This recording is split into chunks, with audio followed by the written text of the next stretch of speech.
Okay, we are live. Here we are, internet and Substack. Great to see you all. This is What's Wrong with Richard Rushfield, and we have my very special guest today, uh, comedian, comedian, comedy uh, genius and veteran.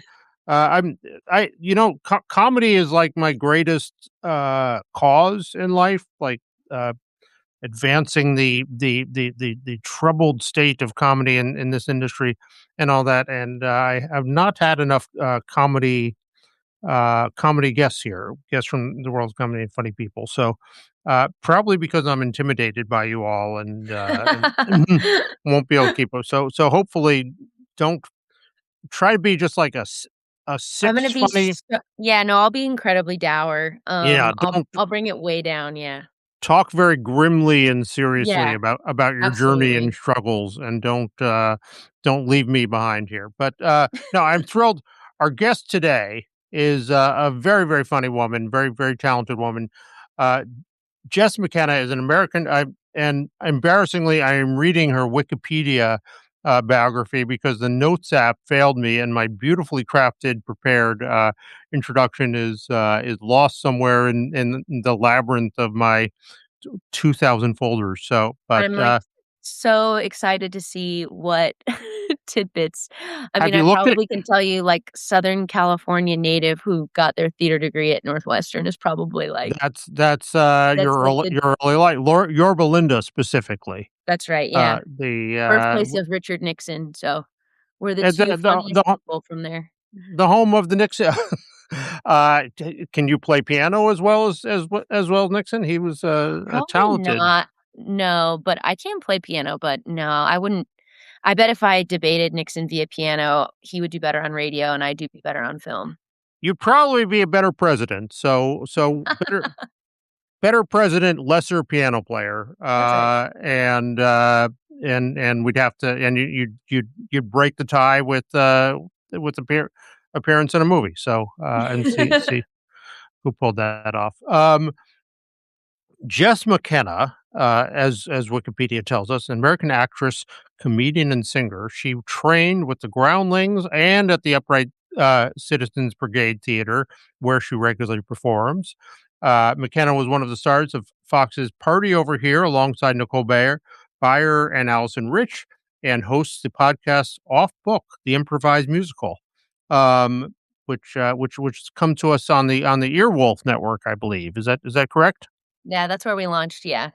See, I know more than Wikipedia does. Um, the and to cut ahead, she is involved making a film and a very interesting thing called Mock Trial that she's gonna tell us all about. Um, but we don't need Wikipedia to do this for us. We That was better than I thought. It seems pretty by the they I don't see them just running away with anything. As Yeah, long as they nothing got too the wild. basic, Yeah. but it's extensive, and you have an extensive page here. A lot of credits and a lot of stuff. I suggest our viewers go and spend some time with it. But why don't you? Why are we letting Wikipedia do the talking here? Tell us how did you get sucked into this whole comedy business? How did this happen to you? A nice girl from Yorba Linda. Yeah, totally, I know. I was, like, a theater kid from really young age and just loved performing, was, like I'm the youngest of 3 and was definitely, like, the ham at the table, vying for attention, and I fell in love with musical theater pretty quickly. Actually, when I was a kid, the proximity of Orange County to Los Angeles, I knew people who, like, go up and audition for things, and I was kind of we weren't so in the thick of it as the same as, like, being raised in LA, but we were close enough that I was aware of it. You know, I know some people talk about, like, "I didn't even think it was a job." I knew it was a job, and I wanted to do it. When I was a kid, I asked my mom if I could sort of start auditioning, and she was very wise to Oh, yeah, go ahead. What to, did like she say? she just geared me towards, like, if you're interested in acting, let's see if you enjoy doing that, but that's not the same as driving up to LA and auditioning for a cereal commercial. So she helped put me in theater, and I fell in love with being on stage. And what was the job that you wanted? Did you want to be a leading lady of the stage? Did you want to be a comedian? I wanted to be an actor, but pretty quickly, like, I would say from, like, 2nd grade on, I would stay up and watch Saturday Night Live, so I definitely was getting called more towards the comedy side of things.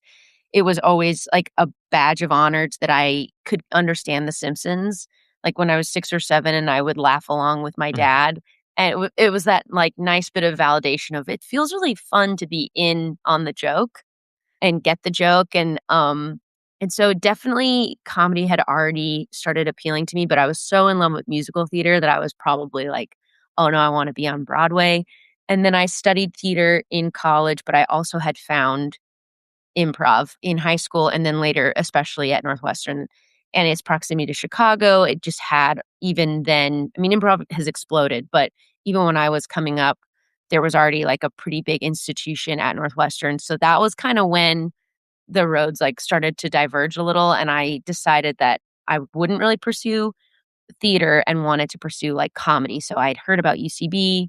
First, I went to New York, but then pretty quickly, I was like, "Oh, I think I wanna go back to LA because I think the comedy world is what I wanna be in, and I wanna be closer to television and film, and I wanna be in these improv theaters." And so later Yeah. Having the comedy gene, it's a great gift and it's a great tool, but it can make it hard for you to keep a straight face in other to just get up there and do Oklahoma and play it totally straight when Yeah. when you've got that. Comedy is inherently disruptive in the arts and in one's personal life, don't you think? Absolutely, and I think, like yeah, I think there was a lot of stuff that I enjoyed when I was at school. I think finding the humor in anything was actually part of what was lighting my brain up, and I had some great teachers who encouraged that, like, I think we did a whole quarter on Chekhov.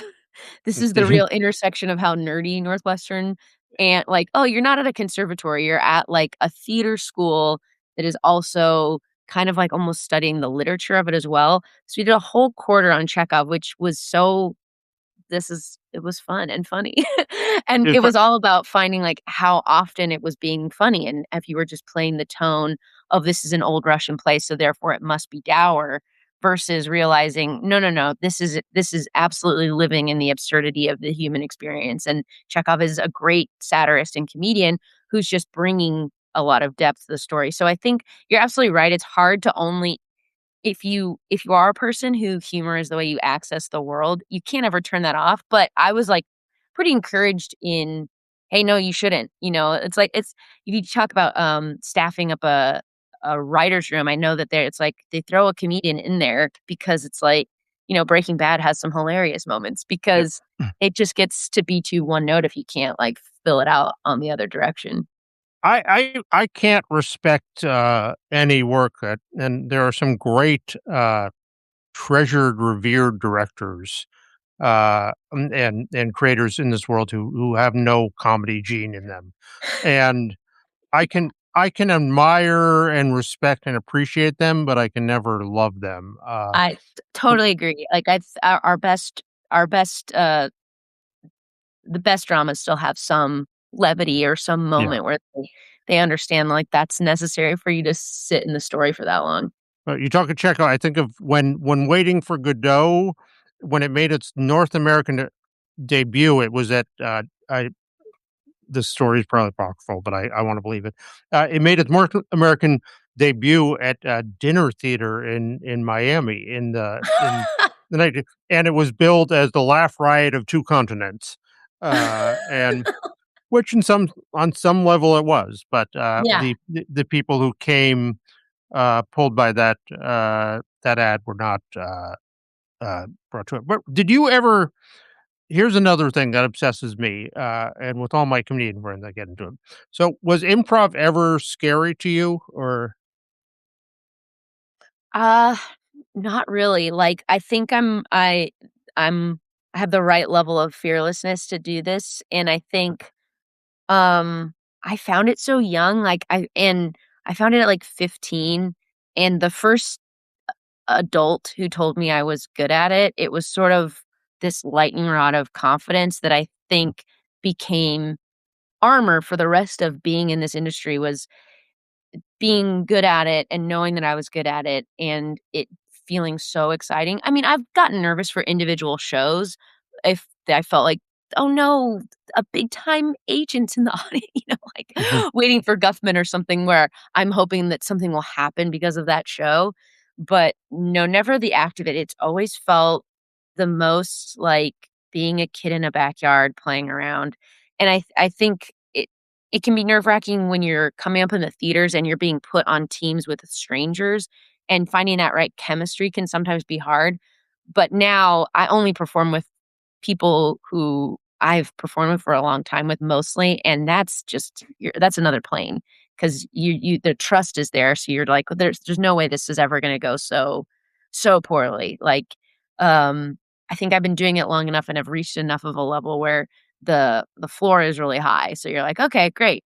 Are we gonna go out and give the people a B or an A plus?" And that's, like, the Mhm. range you're dealing with, which is very nice. Do you think that's genetic, or do you think it is that early? 'Cause I've spent much of my life among comedians and among comedy, and I just look at it at, like, if I'd spent my life around amongst astronauts, I wouldn't think like, "Well, yeah, I'll jump in a rocket. Yeah, I'll give that a try." yeah. It's just this thing that I admire and appreciate, but, like, there's there's no part of me that there's no part of my body that thinks I am made for stand-up or, Oh, improv. well, but I think that I also really benefited from the timing of improv being at its height, right now I stand-up has never appealed to me. I'm a team sport kid.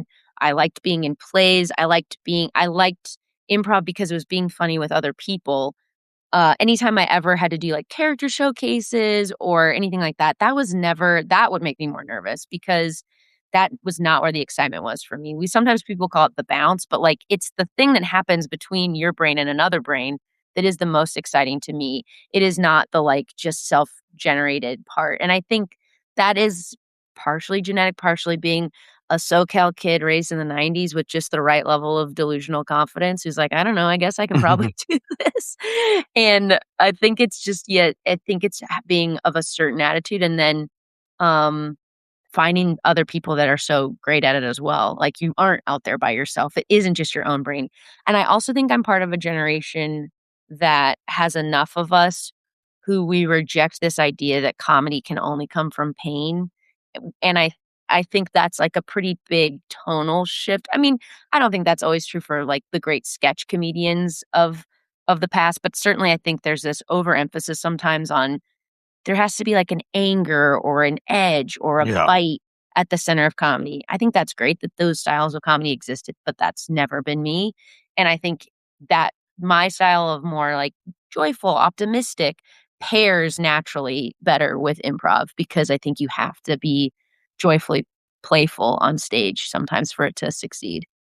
Yeah, I think this is a generational thing also because as a member of the X generation, where, there's nothing more important to us in our life than being cool, Yeah. and even here in my dotage when I have children and it's been driving around, it's still like the thought of, like, being uncool Yeah. is I you could say, like, "Okay, you'll wear this terrible T-shirt or you'll get cancer," and I would be, "Cancer, yeah, of course." Uh, 100%. Yeah, I think but millennials, we have that millennial cringe instead. We're just, like, a little bit like, "Isn't this great, and aren't we all having a great time?" see, wait, but that's even saying, like, "Isn't this great?" In my generation, like, we you can't be positive or Yeah. first of all, you can't be part of a group.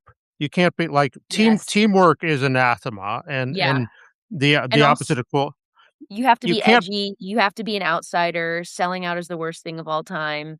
Yeah, you have to be working off your pain Yeah. and hopefully, giving pain to the people who are watching you and just leave like, the ideal is everyone should leave feeling like, "Well, that was awful Yeah. experience, to do and to see, Yeah. and maybe we'll come back.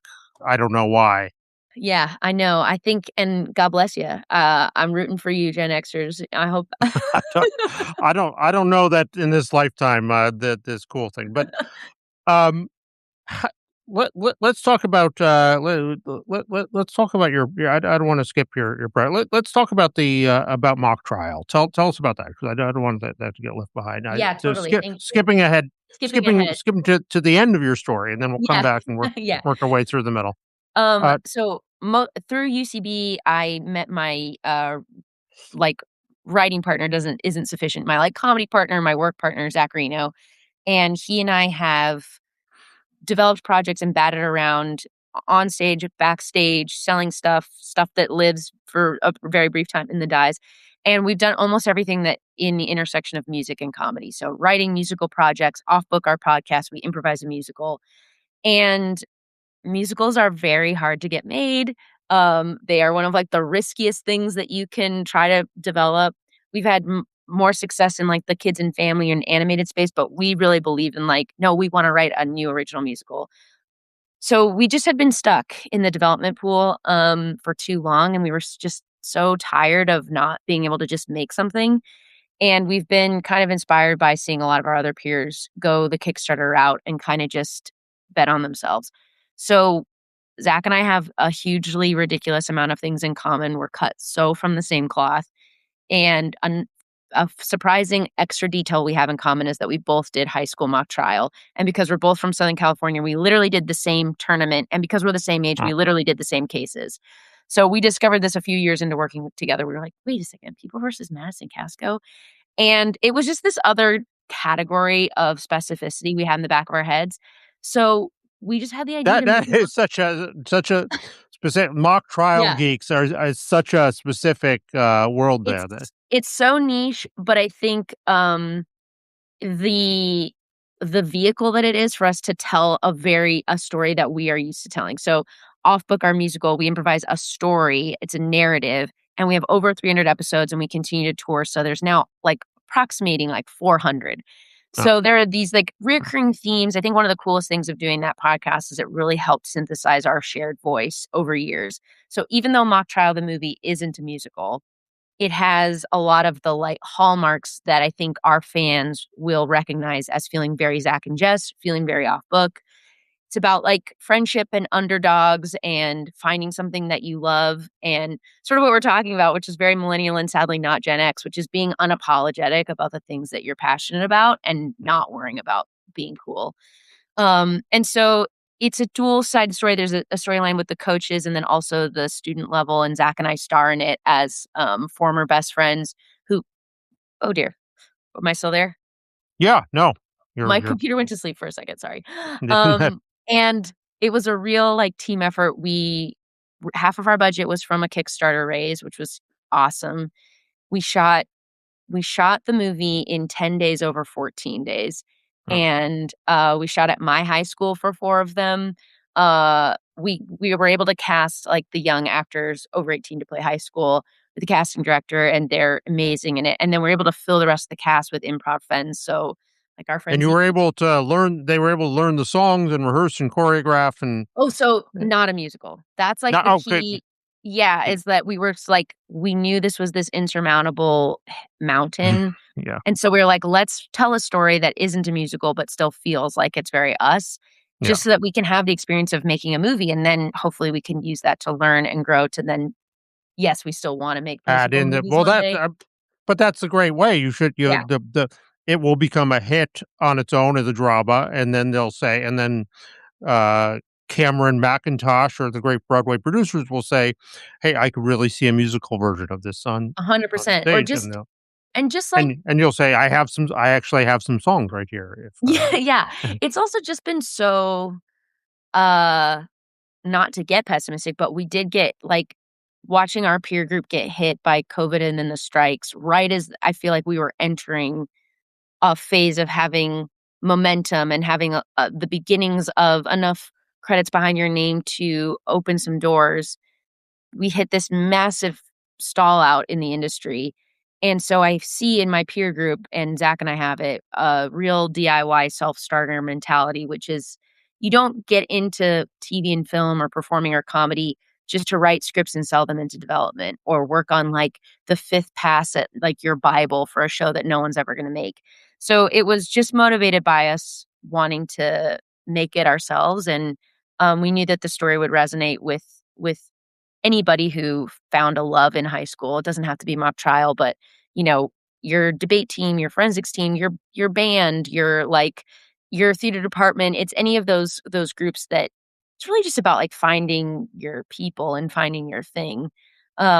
And it was semi-scripted, semi-improvised, and yeah, we had a total blast. Who are the people who for whom mock trial is what you gravitate towards? Like, Like what what type I of person? yeah, we didn't have that in my high school. So what is what is the mock trial Like group? I would say a hyper intellectual competitive student and, maybe a student who is more articulate than their peers in their years, but doesn't have the full performance bug to go be in the play. But maybe is like, "I actually am pretty good at speaking in public," but there's a ruthlessness about winning. So I think there's a little bit of those type A, like Tracy Flick types that are attracted to mock trial because it's so immediately validate like, you get a score sheet, you can get trophies, and if you're not athletic, you're never gonna have that experience. So that was when I did it in high school, that was part of what was so thrilling to me was, like, we're in the semifinals, we're in the finals, like, we're making posters, like, it felt like being on a sports team. So that's another thing we used in the movie is, we stole a lot of tropes from sports movies. We say it's kinda like, A Few Good Men meets Mighty Ducks because we have those same kind of tent poles in our story of a training montage, the rival from the prep school, the bringing in the X factor. Oh no, there's a last minute injury. Like a lot of those things because we don't expect people to know mock trial or immediately be able to connect to the specificity of mock trial, but everyone has watched a sports movie. Like I don't know that much about football, but if you Yeah. teach me that this quarterback is supposed to run the ball, but instead they chose to pass. Oh, wow. And you've let me understand that I just feel sports movies are such a great vehicle, and so I just felt like it really helped our movie become a little more, accessible to put it through that lens. People love a competition. It's true. Exactly, and that's, like, I part of it's such easy benchmark storytelling too, to just be like, "Okay, their team is getting better. They have some wins. They have some yeah. losses." You got a ticking clock Yes, and, totally, to yeah. find you've got a clear goal and, Exactly, that's yeah. so how, tell me how as you were doing this in the podcast for 400 episodes, did you say? Probably about there's, like, 300 in-studio episodes, but then we sunsetted that in '23, but we've continued to tour, and we do about, like, 25 additional episodes a year. And what does a typical episode consist of? Tell us about it. So now, as we do it purely live, Zach and I, plus an onstage pianist and drummer, will go out on stage and we'll get a few words from the audience. And then Zach and I will chat for maybe 2 to 5 minutes, and we won't necessarily talk about the word. They'll say inevitably pineapple because people always say pineapple. Is that Um, true? Why do they yes, always say pineapple? I think because food is just the easiest place for our brain to go, and then your brain goes, "But I'm at a comedy show. What's the That's like funniest?" the Yeah, like eggplant would be, yeah, yeah, I think but yeah. pineapple, the most common word shouted at an improv show. So It'll be like interesting. pineapple, catapult, the concept of time. And we won't talk about like yesterday I had a pineapple. We'll talk about like kind of the intersection of what those ideas make us think of like, okay, if you could catapult through time, what would it do? What would it do? Or like usually if someone says pineapple, we lovingly rib them about how often the word is pineapple. But we'll talk for a little bit and we'll just kind of generate a few ideas. And it'll be like a conversation. It won't feel like here's a bullet point list of anything like that. And then once the piano player feels like, "Oh, that's kind of enough to go off of," or they've landed on something where we said, "Oh, you know what? That reminds me of when I got, like, when a milkshake fell on me at the parade." And then the piano player will just start playing. And then Zach and I will, start a first scene. It'll be like an opening number. And from then on, it's just like we're dancing also with the musician. So the show runs about 50 minutes. It'll feel like a one-act play that is a musical, and we'll kind of follow a hero's journey a lot of times, or if we feel like we're in a style comp, we'll use that. We are using like themes and tropes, but I don't know how into the weeds you want to get on like the different Yeah. comedy theaters, but Oh, being students of the Upright Citizens Brigade, we have in our brains um the like the specific style of doing improv there, which is game based. Have people talked? Do you know about what I that? do a bit, but tell the So people about that. game-based comedy just means that you are trying to highlight the premise of what is interesting about the scene, and you're trying to articulate it for each other inside the scene as soon as possible. So you're not just amorphous, like figuring it out on the fly. And the idea is that once you have one unusual idea in the scene, you don't a new improviser will just keep piling on. They'll be like, Hmm. "Oh, what a beautiful day to be flamingos. And we're also at the center of the earth and the lava monster is about to destroy us." Whereas the first one's enough. Like, it's a beautiful day to be flamingos. Okay, great. What is being like a very normal grounded character, but I happen to be a flamingo. So you're not just getting stuck in like an invention spiral. You're as players, you're like, this is it. Let's dig in. So when Zach and I were learning musical improv, we were on this group called Baby Wants Candy that is sort of like the inventor of musical improv. They started in Chicago in the late 90s and they've had casts in Chicago and Los Angeles and New York. And they also do Edinburgh Fringe every year. They're a big hit at Fringe. So we had done that and we got very good at their style. They're very narrative. They are, here's a hero, here's a villain, here's a tangential scene, here's how the hero is going to defeat the villain.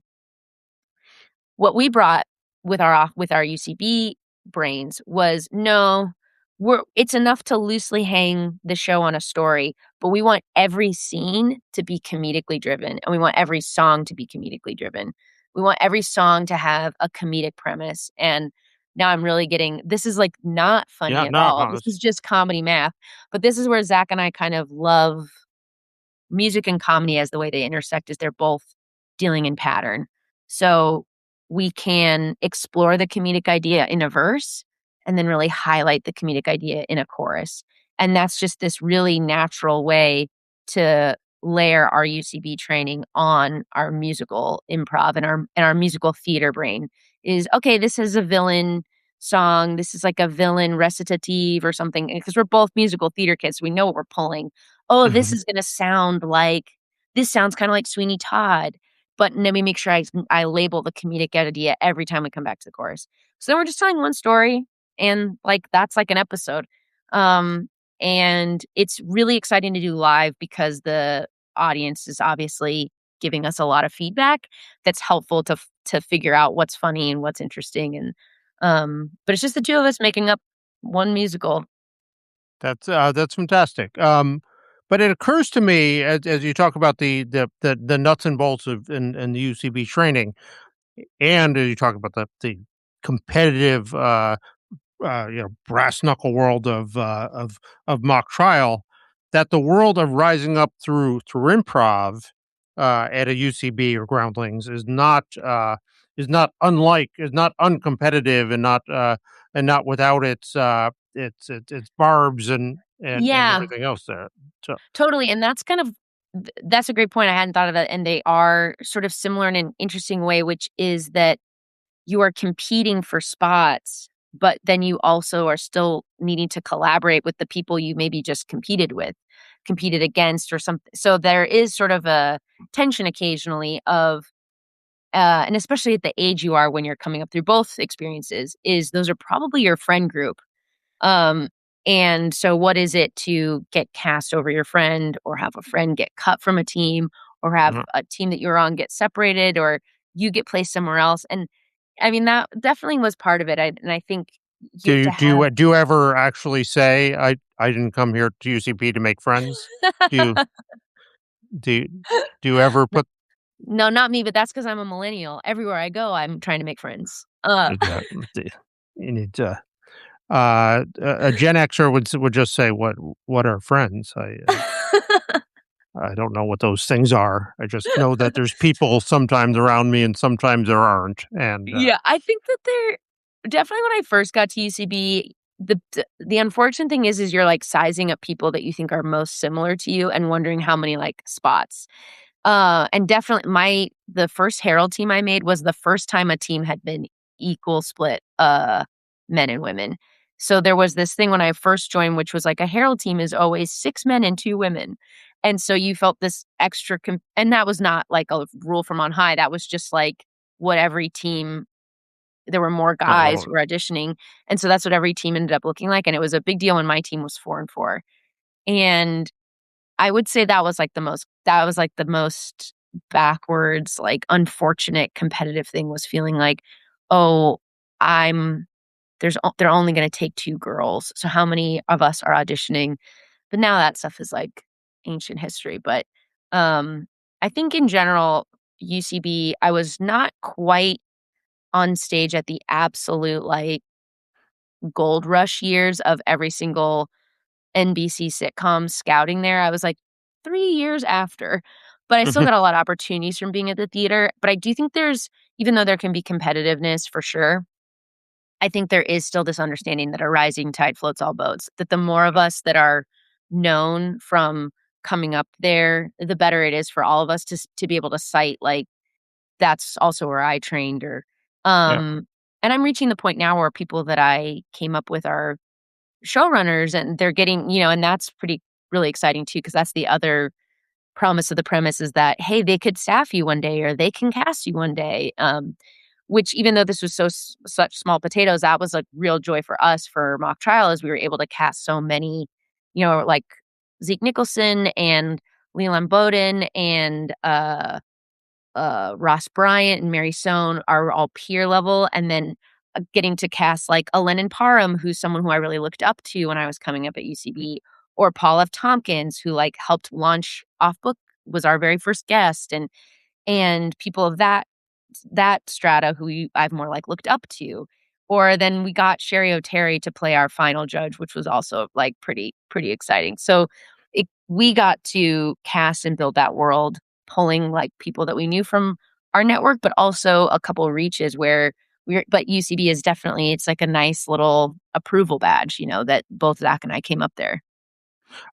So let me ask you, and we are getting near the end of our time. I should say the Substack needs a room. So, but I have a couple more questions. Uh, you, you obviously had worked past stage fright very early, and is there any moment on your journey you've been on a lot of big stages, you've done TV shows, you've done all these things. Is there any moment where you have felt stage fright since then?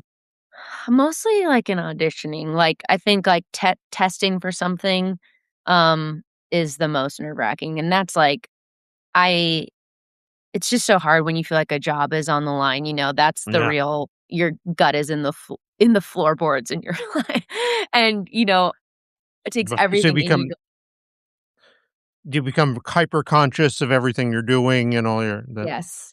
So how do you get Yeah. out of that? I think, oof, I mean, I don't know, I still get that way if it's a big enough job that I'm going in for, but I think just trying to physically slow my breathing and also know, um, I would do like to over prepare so that I'm ready, and I also try to think about, are there moments that they've expected the read to go this way, they're doing it very cut and paste at this point, even brilliant casting directors, they've heard it so many times. So, are without getting too riffy because a lot of times the writer's in the room and they don't need you improving their jokes, but is there a small moment that I can surprise or, the other thing that I try to always lean on is remembering that they're looking at you even when you're not speaking. So, making sure that I'm also Right. very present in the scene to give good reactions, and that also helps me not just, like, skip ahead of, like, "Okay, in 3 lines is that longer line that's been, like, messing me up," or, "Oh, I wanna make sure I hit this joke just that way." It's also just making sure I'm listening to them, and sometimes your reader's, like, not even looking at you, but I think I'll try to, like, almost bore my eye contact towards them where I'm like, even if they're not looking at me, I'm gonna give them that eye contact as if we were in the scene together on the day. But that's definitely hard. It's a lot of, like also a big thing I learned is make sure you are not running late. Oh, yes. Like, The, when you there's more and more on that self-tape now, but, so when you have an in-person one, it's a really big deal. It means you're right there at the end of maybe getting it. And when I was, like, in my 20s, I would sometimes play fast and loose. I'm like, "Why were you doing that?" Like, that's one way to make your heart rate go crazy. absolutely, and I but that is one thing that just is not in my uh, if I was in an audition room and they were looking Oof, at me, I would just be like, "What the hell are you looking at? You want it's you tough.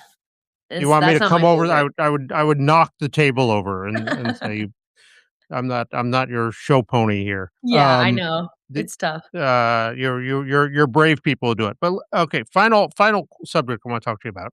Um, in the last decade or so, there has been this sort of comedy, implosion on the big screen, in particular in Hollywood, that the studios decreed or unconsciously decided that, people don't need to laugh anymore, and we're gonna get rid of this comedy thing Yeah. for lots of reasons and all that. Um, did you I feel like either you didn't get the memo or it didn't or this didn't work its way to where you are. How did that impact you, and do you feel that's changing if it did? Well, I think that's definitely why we decided to just make our own because we were like, they are really not buying comedies. They are really not developing comedies. They are really not making comedies. And so who knows how long it's going to take for us to weather this trend. So one thing that I have been really inspired by, this year with Backrooms and Obsession is obviously they've proven that a homegrown audience that maybe an older studio exec doesn't quite understand, that young people do want to go back to the movies and they do want to be in person. And I think comedy is the next. I think horror really does still have the lead there on being the most communal of, like, it is so fun to be in a theater when we're all screaming. Mm. But comedy is the next one. Like, it's so fun to be in a theater with other humans and laugh. And so not only us, but a bunch of other, like, peers and people of our kind of, like, background and stuff are making their own small comedies. Now we ended up deciding to not really go the festival route because we were getting the feedback that a lot of them, they're like, "No, if you don't get into South by, there's none that will take a comedy." And I would love to see the festivals be more aggressive about opening their doors to comedies, especially small comedies, because I think this will be what tides the storm until studios remember that comedies can work, is these small indie comedies that can become cult comedies that are just as cheap to make as these small horror movies, that have just as robust potential for margins, as long as, like, someone ever takes a risk on them. So I think if we can remind people how communal they are, it only takes, like, one or two to make everyone go, "Oh, right, we forgot. This is actually a major thing that we wanna put in theaters." And I'm seeing it with horror, and I hope that comedy can be next to sort of, break through and show that, like, if you made a movie for $5 million, it's not gonna take that much to make your money back. I think that's actually the problem, is that comedies got really, really bloated. The action comedy got had a big moment, and those are really, really bloated budgets.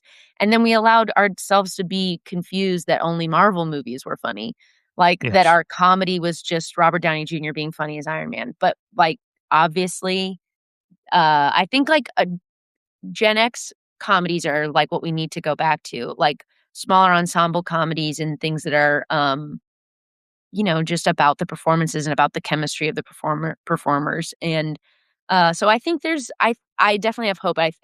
I'm not sure it'll be Mock Trial, but it might be our next one, and it might be just the rising tide of maybe 10 or so that happen all together, where we can prove these smaller comedies have their place.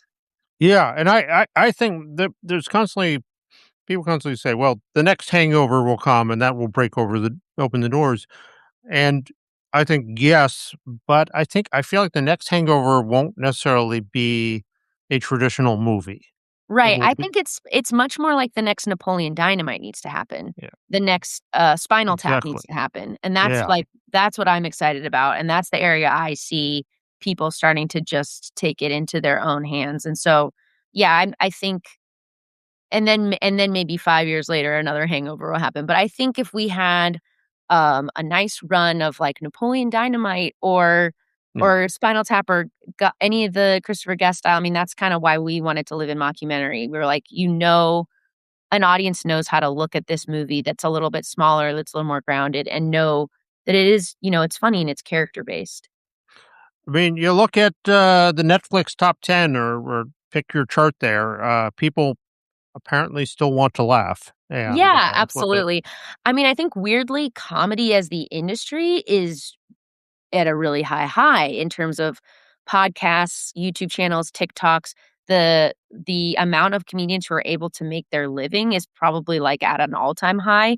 It's just in these extremely nicheified, stratified ways, and we but just But this is sorry, what go ahead. I'm getting at that, or I didn't realize I was getting at, but you make me see here that maybe the death of big screen comedy forced a whole ecosystem of other outlet comedy found other ways, Yes. and this whole world opened up because that everybody wasn't just trying to get a SNL and go from there to 100%.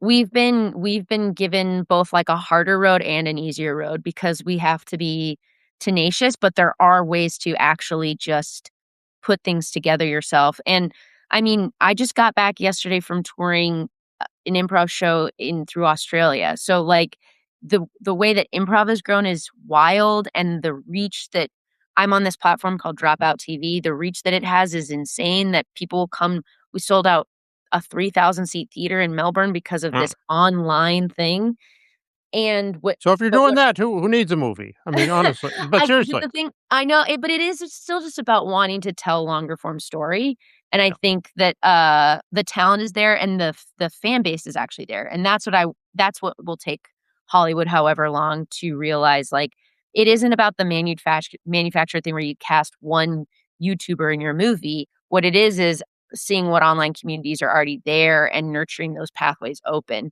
Because I think for me, the idea that people couldn't go like, what I laugh at my phone too, but it's not as enriching as laughing in a theater with other people, so that would be, I think, the reason why we still need to make sure that at least a few times a year, you can go to the theater and laugh with Yeah. other people. All right. On that very good positive note, Jess McKenna, where can people find you? Where should they look? Instagram's best at Jess McKenna on Instagram, and you can check out at Mock Trial, in my bio there's, the links for Off Book, our podcast, as well as Mock Trial the movie.